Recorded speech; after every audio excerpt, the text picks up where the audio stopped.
भगवान कहते हैं भक्तजनों कि तब तक यहीं रहोगे।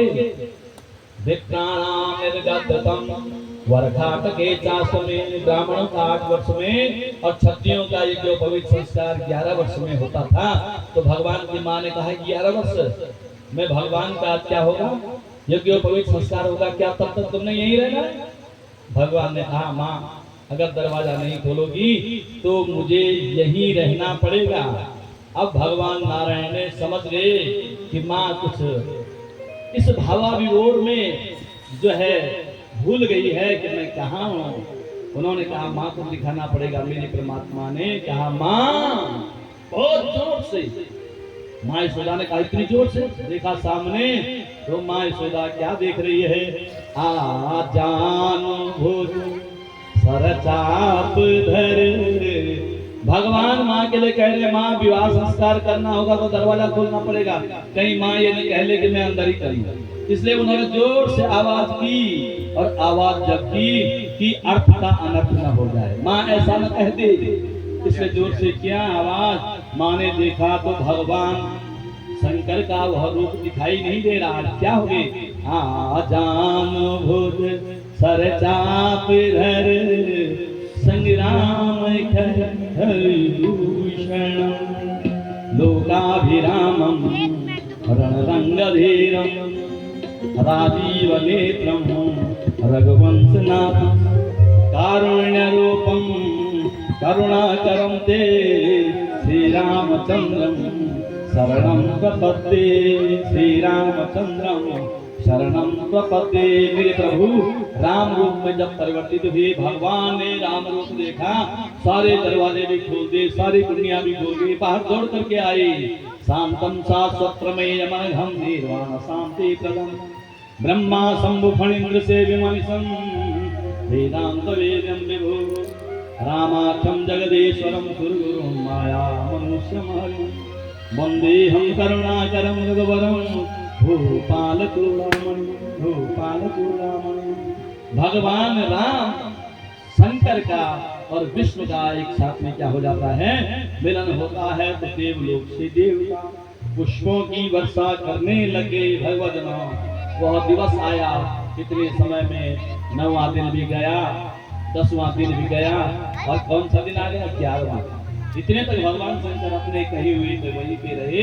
अब जब माँ ने दरवाजा खोल दिया तो भगवान राम रूप में सारा स्वरूप का वर्णन अपना बताते हैं। हे माँ मैं वही हूँ, वंदे देव उमापतिम सुरगुरुम, वंदे जगत कारणम। शंकर के रूप में तेरे सामने आया तो क्यों भयभीत हुई, वही तो राम है, वही तो कृष्ण है, वही तो विष्णु है। जब ऐसा कहा भगवदनों, इतने में 11वां दिन आ गया। भगवान सुखदेव जी कहते हैं इधर भगवान वसुदेव जी ने संकल्पना की और उन्होंने यदुकुल के गुरु भगवान गर्गाचार्य जी की याचना की और उन्हें कहा यदि आप ब्रजभूमि में चले जाते तो शायद आपकी विद्वता को देख करके आप ही हमारे पुत्रों का नामकरण कर लेते। देखो हम परम मन से ही सोचा। गुरु महाराज गर्गाचार्य जी ने उनकी आत्मा की बात को समझ लिया और ये चल के जो है ब्रजभूमि में चले गए। जब ब्रजभूमि में देखे तो नंद बाबा ने देखे आज गर्गाचार्य, उन्हें पता था बड़े विद्वान हैं। उन्होंने कहा गर्गाचार्य गुरुदेव आप ही हमारे पुत्रों का क्या करो, नामकरण करो। क्या करो, नामकरण करो कि गर्ग पुरोहितो राजन दूता ते समुपस्यता। भगवान सुखदेव जी कहे गर्गाचार्य जी जो यदुकुल के पुरोहित हैं, ब्रजम जगामनंदस्या वसुदेव प्रचोदिता। वसुदेव की याचना पर और वह ब्रजभूमि में गए तो वहां नंद बाबा ने उन्हें पहचान लिया कि तुम ही आओ और क्या करो, हमारे पुत्रों का नामकरण करो।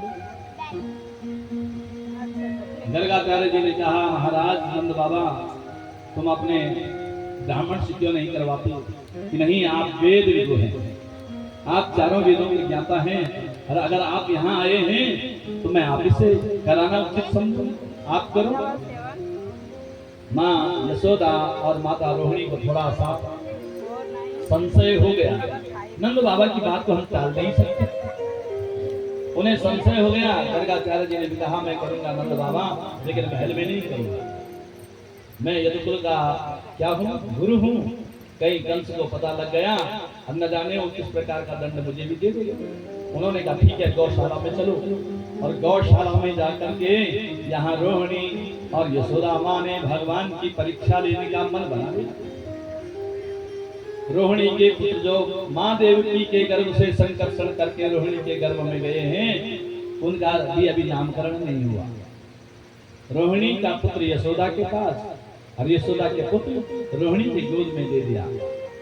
गर्गाचार्य जी नामकरण का शुभ मंत्र बोलने लगे तो उन्होंने देखा तुम्हारे मन में इस प्रकार का भाव, हे यशोदा ये जो है ना रोहिणी के गोद में, अयम तो तेरे पास जो है तेरी गोद में, अयम तो रोहिणी पुत्र, ये किसका पुत्र है?